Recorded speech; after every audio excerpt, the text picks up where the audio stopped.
Isa na namang nakapangingilabot na kwento mula sa mga pahina ng Aklat ng Lagim ni Kabano na pinamagatang May Islang Aswang Laban kay Tatapurong, ikalawang bahagi. Kwento ng Lagim ni Kabano.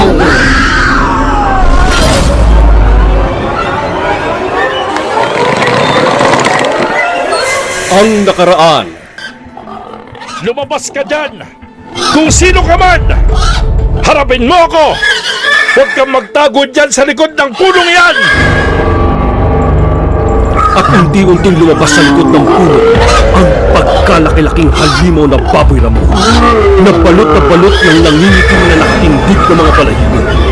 Namumula ang mga mata nito na nanlilisik na nakatitig kay Tataporo. Sumigaw ng napakalakas ang halimaw at sapat na ang liwanag ng buwan upang makita ang matatalas na pangil nito. Nakita rin ito ni Belen habang nakatago sila sa ilalim ng lamesa. Kitang-kita nila ang pangyayari sa nakabukas na pintuan mula roon. Sa sobrang takot ay di napigilang mapasigaw ni Belen. At dahil doon, nakita sila ng halimaw ng mapalingon nito sa pintuang nakabukas sa likod ng bahay ni Tataporo. Nakita niya ang dalawang nakatago sa ilalim ng lamesa. Ang walang kalaban-laban na sila Matt at Belen. Mabilis na sinugod ng halimaw ang dalawa.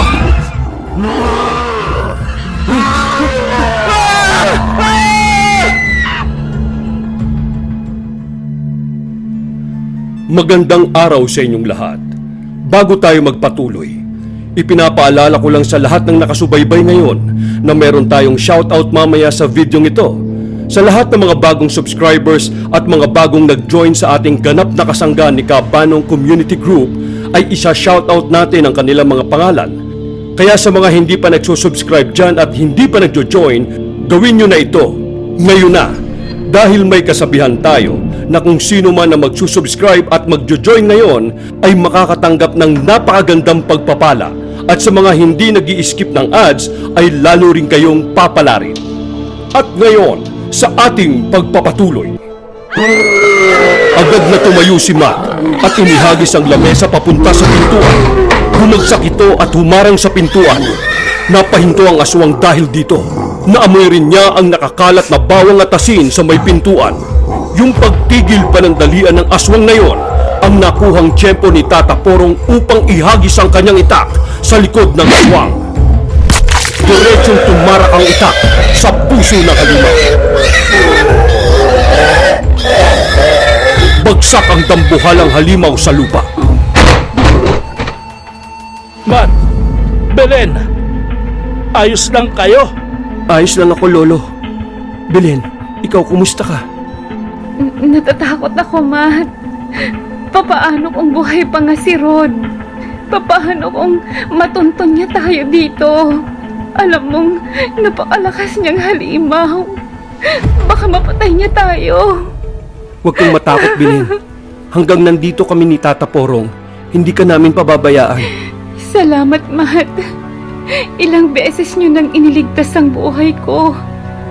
Maraming salamat talaga. Sobra akong nagpapasalamat. Salamat. At niyakap ng mahigpit ni Belen si Matt. Ramdam niya na ligtas ang kanyang buhay sa piling ni Matt at ni Tata Porong. Matt, maistorbo ko lang sandali ang inyong pagyayakapan. Sa palagay ko napapanahon na upang unti-unti ko nang ipasa ang aking kaalaman at anting-anting sa taong katulad mo. Po? Ako po? Oo, Apo. Bukod sa ikaw ay kabilang sa lahi natin ng mga babaylan, nakita ko ang tapang mo na labanan ng halimaw na ito, bagamat alam mong wala kang kalaban-laban sa kanya. Nakikita ko sa puso mo ang tapang, ngunit daroon din ang kagandahan ng iyong puso na tumulong sa iyong kapwa. Nakikita ko na sa hinaharap, sa tamang paggabay at pag-iensayo, ay magiging isa kang magaling na babaylan ng tribong ito na siyang magpapatuloy sa ating adhikain na tumulong at proteksyonan ang ating mga kababayan. At nakikita ko rin sa hinaharap na darating din ang aking katapusan. Lolo naman, huwag ka naman magsalita ng ganyan. Tinatakot mo naman ako eh. Ba't, Apo? Basta makinig ka. Unti-unti kitang tuturuan ng orasyon. Ibabahagi ko sa iyo kung paano at saan mo gagamitin ang mga orasyong ito. At tuturuan kita ng paggamit ng itak para sa pakikipaglaban. Basta humanda ka, Apo. Nakikita ko ang mas matinding pakikipaglaban natin sa hinaharap. Sige na, magpahinga na kayo. Ililibing ko lang muna ang aswang na napatay natin sa kakahuyan. Magsara kayong mabuti ng mga pinto at mga bintana. At dinala na nga ni Tata Porong sa kakahuyan ang labi ng aswang upang ilibing ito dito. At nang gabi rin yun, sa dalampasigan ng sapian, ang bahagi ng kapis na nakaharap sa hilagang bahagi ng karagatan, may makikitang isang lalaki na nakahandusay sa buhanginan. Tay! Tay! Umarinig kayo! Dali! May taong nakahandusay dun sa buhanginan. Palagay ko ay buhay pa ito. Humahangis na dumating si Tatay Teban upang tingnan kung sino ang taong yun. Aba, dayuhan to dito ah. Buhay pa to. Humihinga pa siya. Pero may malaking sugat siya sa dibdib. Dali ka, dalhin natin siya sa kubo. Agad na binuhat ng mag-ama yung taong nakuha nila sa buhanginan. Di nila napansin sa di kalayuan. Naroroon ang kawayang sibat na may bahid rin ng dugo. Dugo ng isang urag-on. Ang urag-on na si Rod ay napadpad sa baybaying dagat ng sapian sa may kapis, kung saan naroroon rin sina Matt at Bilen. Sa bahay nila Tatay Teban, nagkamalay na si Rod. Tinatapalan ng halamang gamot ni Tatay Teban ang sugat sa dibdib at likod ni Rod.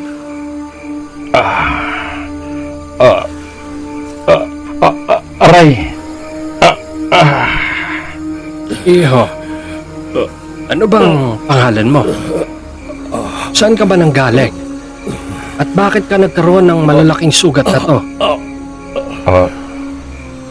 Ang naalala ko lang, lumubog yung sinasakyan namin barko. Nagtalo na ng lahat ng mga pasahero nito.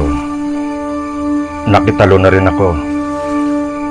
Di ko napansin na may tumusok na matulis na bagay sa likod ko, na tumago sa akin dibdib. Parte ito ng barko. Nang lumakas ang alon, ay nahugot rin sa katawan ko. Bago ako nawala ng malay, ay nakakapit ako sa isang malaking tabla na kahoy na lumutang-lutang. Pagkatapos nun, di ko na alam ang mga sumunod na pangyayari. Ganon ba? Parang wala naman kaming nabalita ang lumubog na barko. Ay nako, napakahirap na nandito kami sa liblib na lugar ng aming baryo. Di na kami inaabot ng mga balitang yan. Abay, paswerte ka at nabuhay ka sa kabila ng tinamumong sugat. Pero sa tingin ko naman ay makakatulong yung halamang gamot na tinapal ko sa sugat mo. Mabuti pa kumain ka na muna. Teka. Sonia! Sonia! Nasaan na ba yung sabaw na pinainit ko sa'yo? Dalhin mo na nga dito, iha. Maya-maya pa ay pumasok na ng kwarto si Sonia.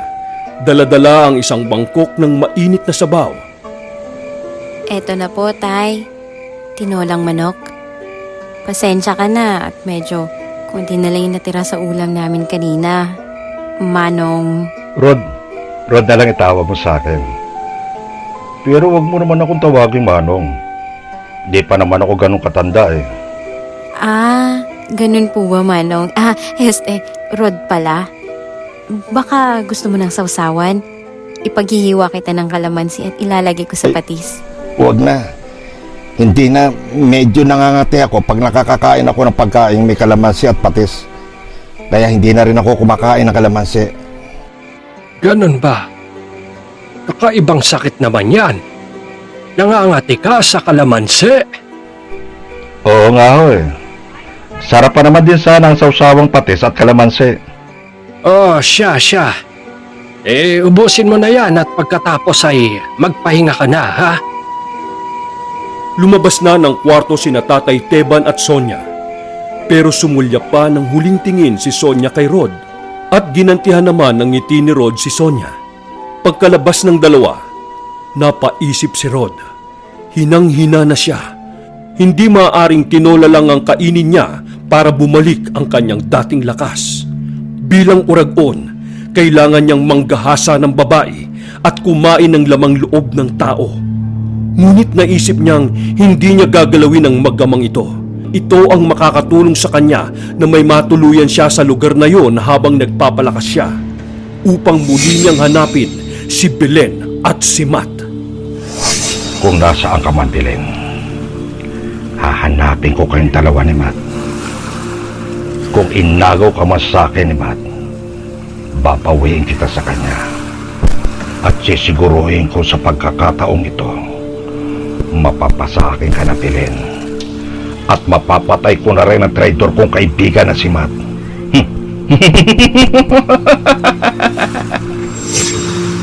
At dahang-dahang lumabas ng kubo si Rod. Pumunta siya sa dalampasigan at unti-unting nagbago ang kanyang anyo at muli na namang narinig ang malakas na pagaspas ng pakpak ng uragon.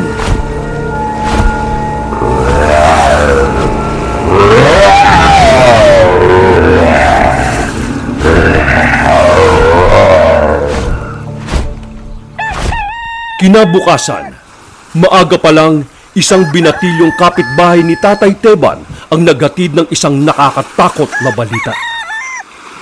Tatay Teban! Tatay Teban! Nabalitaan niyo na ba? May natagpuan na namang isang babae sa palayan. Ginahasa to bago pinatay. Wakwak ang dibdib at halos subos ang lamang loob nito. At sa hindi kalayuan, isang lalaki rin ang nakitang wakwak ang dibdib at wala na rin naman loob to. Nako, narito na naman tayo. Malamang aswang na naman yan. Nawala na yan dahil kay Tata Porong. Pero meron na namang naglakas ng loob na aswang. At dito na naman sa lugar natin naghasik ng lagim. Aswang? Totoo ba yung aswang na yan? At sino po yung tataporong na yan? Si Tata Porong ang tinagurian naming aswang buster dito sa Capiz. Lalo na dito sa baryo namin.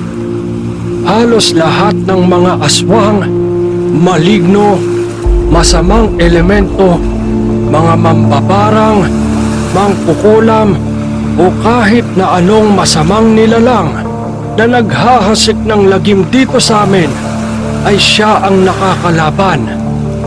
Halos lahat ay natatalo ni Tata Porong.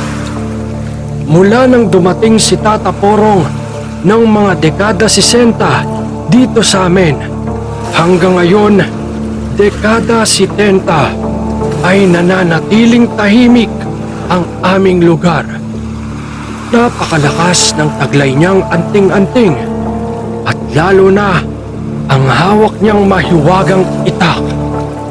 Nagawa sa tanso at iba't ibang panlaban sa mga masasamang nilalang.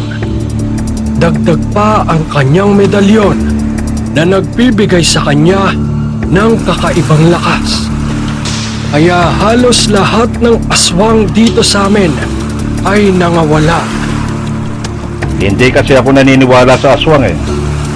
Pero kung totoo man yan, maswerte kayo. At may isang tataporong kayo dito na siyang lumalaban para sa inyo. Magaling namang gagamot rin si Tata Porong. Gusto mo, ipagamot natin ang sugat mo sa kanya? Hindi na ho. Maayos na ho itong sugat ko. Medyo malakas na ho ang pakiramdam ko. Ganun ba? Taga saan ka ba? Saan ka ba pupunta bago lumubog ang barkong sinasakyan mo? Wala na po akong pamilya. Ulila na akong lubos. Bumiyahe sana ako para maghanap ng swerte sa Maynila. Pero ganun nga po ang nangyari. Ganun ba? Kung gusto mo, dumito ka muna. Pupunta ako ngayon sa Talipapa. Magbabagsak ako ng mga tahong, talaba at iba pang isda sa mga suki ko doon. Kung gusto mo, sumama ka para makita mo ang lugar namin. Ay sige ho, para matulungan ko rin kayo dyan sa mga kalakal ninyo. Oy, Sonia! Aalis muna kami ni Rod sandali. Pupunta kami sa Talipapa. Ikaw na muna ang bahala dito sa bahay, ha? Opo, Itay. Magluluto na rin ako ng pananghalian. Para pagdating nyo, ay makakain na rin kayo. At umalis na papuntang Talipapa sina Rod at Tatay Teban. Naisip ni Rod na tumulong-tulong na rin muna siya sa pangkabuhayan ni Tatay Teban para naman may silbi siya sa matanda kung sakaling magtagal siyang tumira doon sa kanila. Samantala, sa bahay ni Tata Porong, makikitang sinisimulan na niyang turuan si Matt ng paunti-unti na mga orasyon mula sa libretang pula. Medyo nahihirapan si Matt na magkabisa dahil sa Latin ang mga orasyon. Una niyang kinabisa ang mga orasyon na panlaban sa mga aswang dahil nga bilang paghahanda sa muli nilang paghaharap ni Rod. Lumipas ang panahon, nagsimula na rin mag-ensayo si Matt. Tinuturuan si Matt ni Tata Porong ng tamang paghawak ng mahiwagang itak upang gamitin sa pakikipaglaban. Si Bilan naman ay pinagsisilbihan si Matt. Pagkatapos niyang mag-ensayo, binibigyan niya ito ng tuwalya at bagong t-shirt upang palitan ang pinagpawisan ng damit ni Matt. Nung gabing yaon, matapos maghapunan ni Tata Porong, Matt at Belen, maagang nagpahinga ang tatlo. Matt, maraming salamat talaga sa lahat ng ginawa mo sa akin. Utang ko sa iyo ang buhay ko. Makailang beses mo na akong iniligtas sa mga aswang na yan. Una, kay Rod na isang oragon. At nung unang araw natin dito kay Tata Porong, ay niligtas niyo rin ako ni Tata Porong sa aswang na malababoy ramo. Wala yun, Belen. Sa totoo lang, tama ang sinabi ni Tata Porong sa atin nung una niya tayo makita. May nararamdaman naman talaga ako sa iyo eh. At alam kong ganun ka rin naman sa akin. Mahal kita, Belen. Nung una pa lang kitang makita, ay may naramdaman na ako sa iyo. Kaya naman, ibinubuwis ko ang buhay ko para sa iyo. Ganon rin naman ako sa iyo, Matt. At ito ang sinasabi ko nga kay Rod noon, na kung magmamahal ako, gusto ko ay may mararamdaman akong kakaiba sa taong yun. At nung una kitang makita, nung magkamalay ako, ay noon ko lang naramdaman ito sa isang lalaki. Ito na nga yatang tinatawag na pagmamahal. Kaya Matt, tulad mo, mahal rin kita. Belen, kung alam mo lang kung gaano ako kasaya ngayon. At nagtama ang kanilang mga mata. Unti-unting lumapit si Matt kay Belen. Dahan-dahan, naglapat ang kanilang mga labi. At inihiga na ni Matt si Belen. Belen. Matt. Yun ang mga huli nilang nabigkas sa kanilang mga labi. At puro halinghing na lang at ungol. At langit-ngit ng kamang gawa sa kawayan ang tanging maririnig ng gabing yun. Lumipas ang ilang buwan, nagbunga ang pag-iibigan ni Matt at Belen. Kabuwanan na ni Belen, ngunit hindi naging madali ang kanyang pagdadalang tao. Marami rin ang mga aswang na sumubok na patayin at kunin ang batang nasa sinapupunan ni Belen. Ngunit naroroon si Tata Porong at Matt upang labanan ang mga ito. 9 na buwan rin ang lumipas kay Rod at napag-aralan na niya ang iba pang kapangyarihan ng isang uragon. Bukod sa siya'y nakakalipad dahil sa malaking pakpak ng paniki at pagkakaroon ng ibayong lakas ng pangamoy at pandinig, natuklasan rin niyang kaya niyang bumuga ng apoy sa kanyang bibig at ang kakayahang kumilos ng napakabilis, simbilis ng pagkurap ng mga mata. Hanggang isang araw, sa talipapa, habang nagdidiskarga ng mga kalakal si Tatay Teban at Rod, sa di kalayuan ay naroroon rin si Tata Porong at si Matt. Kasama rin si Belen upang mamalengke. Habang papalapit ng papalapit sila Tata Porong kay Rod, naramdaman ni Rod ang panghihina. Bumagsak ang buhat-buhat niyang banyera ng isda. Oh, Rod. Anong nangyari sa'yo? Wala ho ito, Tatay Teban. Bigla lang ako nahilo. At nang tumingin si Rod sa paligid para tingnan kung saan o kung kanino nagmumula ang kanyang panghihina, doon niya nakita sa di kalayuan si Belen. Nasa kapis rin ang kanyang pinakamamahal na si Belen. Ngunit nabigla siya nang kanyang makita na may dinadala na ito sa kanyang sinapupunan. At lumapit rin sa kanya si Matt, ang kanyang kaibigan, na umahas kay Belen. Gusto niyang lapitan si Belen, ngunit nandun si Tata Porong sa tabi nila.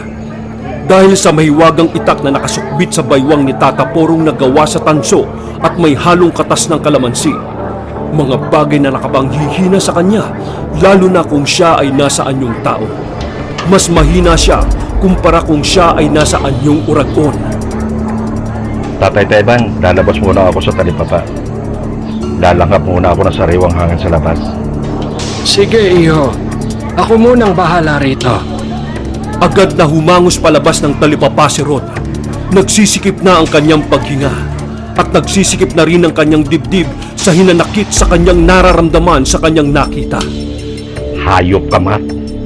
Talagang tuluyan mong inagor sa akin si Belen. Hindi na talaga kita mapapatawad. Papatayin ko kayo.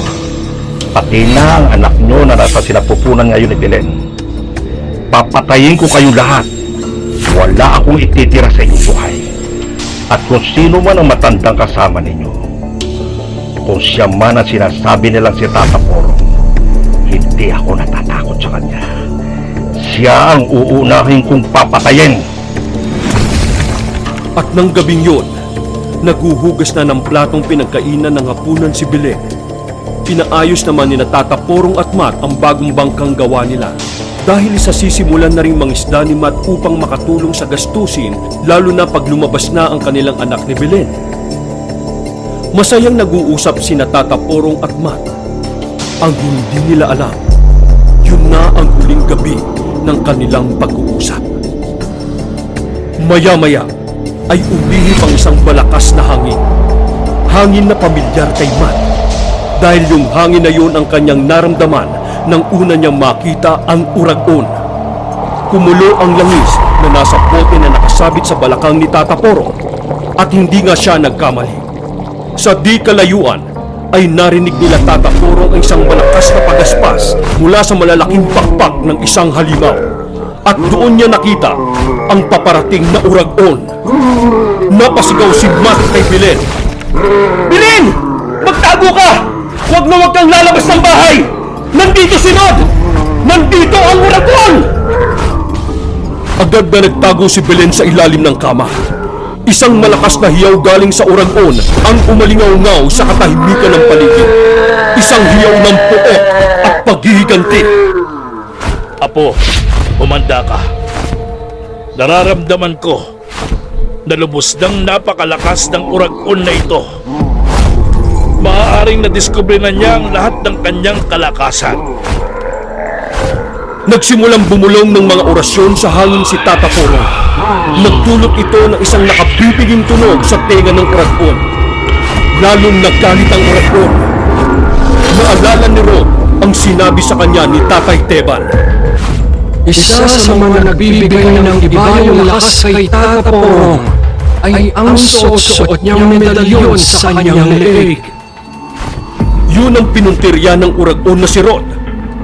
Kung magagamit niya ang kanyang kakaibang bilis upang makalapit kay Tata Porong upang matanggal ang medalyon sa kanyang leeg, mas madali na niyang matatalo ang matanda. At simbilis ng pagkurap ng mga mata ay mabilis na nakalipad ang uragon kay Tata Porong. upang masukbit ang medalyong nasa leeg nito. Napigtas ang kwintas at humagis ang medalyon palayo kay Tata Porong. Dahil dito, biglang nanlumo si Tata Porong. Nawala ang kanyang dating lakas. At nang makita ito ng Uragon, isang napakalakas na bigwas sa panga ni Tata Porong ang pinakawalan ng Uragon. Tumagi sa kulungan ng mga manok si Tata Porong. Nabitingan rin niya ang kanyang hawak na mahiwagang itak. Bumagsak ito sa paanan ni Matt. Hindi pa nakontento ang Uragon. Isang napakalaking apoy ang ibinuga ng kanyang bibig at sinunog si Tata Porong. Napasigaw sa sakit si Tata Porong.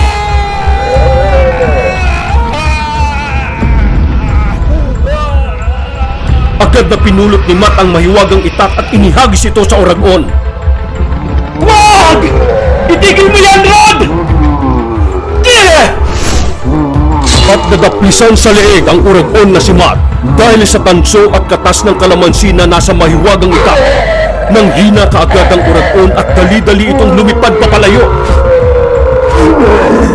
Hindi ba tayo tapos, Mac? Babalik ako! Babalik ako upang kayong dalawa naman ni Belen ang papatayin ko! Babalik ako! Agad na kumuha ng kumot si Matt upang balutin si Tata Porong nito at para mapatay ang apoy na bumabalot sa kanyang katawan. At nang mapatay na ang apoy, Tata Porong! Tata Porong! Magsalita kayo!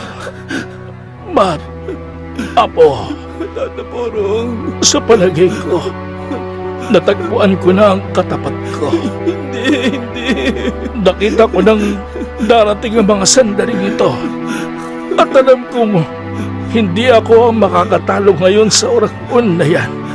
Kundi ikaw, Apo. Hindi po. Ikaw ang nakikita kong posibleng makatalo sa Uragon. Ngunit, maaari ka rin niyang matalo. Kaya pakiusap. Pag-aralan mong mabuti ang lahat ng orasyon sa libretang pula. Opo. At mag-ensayo ka pa sa paggamit ng mahiwagang itak. Opo. Sa iyo nakasalalay ang kaligtasan ninyo. Opo. At ang kaligtasan ng baryo natin ito laban sa masasamang nilalang. At higit sa lahat, laban sa Uragon. Hindi, Tata Porong. Hindi ka maaaring mamatay. Tayo ang lalaban sa Uragon. Hindi ko kaya ito nang wala ka. Tata Porong! Tata Porong!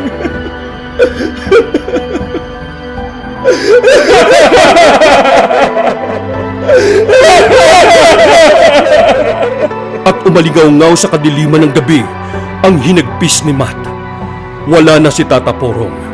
Kakayanin kaya niyang mag-isa na labanan ang mas lumakas na Uragon? Sundan ang ikatlong bahagi ng ating kwento. Kaya sa mga hindi pa nagsusubscribe dyan, mag-subscribe na para ma-notify kayo kaagad sa aking susunod na pag-upload ng ikatlong bahagi ng ating kwento. At pindutin nyo na rin ang join button upang maging ganap na kayong kasangga ni Kabanong at masuportahan nyo naman ang paggawa niya ng ganitong klase ng mga kwento para sa inyo. Bago tayo magtapos, shoutout muna tayo sa mga bago nating mga subscribers at special shoutout na rin sa ganap na kasangga ni Kabanong community members. Shoutout kina Elena Athena Cristina Luzon, Lingon sa Kabilang Dimensyon, Binibining Imahinasyon, Main Cardosa Saneo, Raymar J. Ramos, Malditang Amazona, Frey Malyari, Doha Doha, Manulat Horror Stories, Ralph Miliano from the island of Guam, USA. At salamat sa pagbisita ni na Boss Barry Barrera at Sir Jupiter ng Takip Silim. Binabati ko rin ang ganap na kasangga ni Kabanong na sina Monica Nocel Urbano at Shasha Sudario. Special thanks kina Bernie Malihana ng Bunganga ng Lagim, ni Shyla Hart ng Ang Tingera, Von Caballero ng Kaba Horror Podcast, Imogen at Bobot Matsale. Story ni Bobot Maksale at isinulat ni Noel Urbano. Maraming salamat sa inyong pagsubaybay at pakikinig. Hanggang sa muling pagsasalaysay ng mga kwento ng katatakutan mula sa mga pahina ng Aklat ng Lagim ni Kap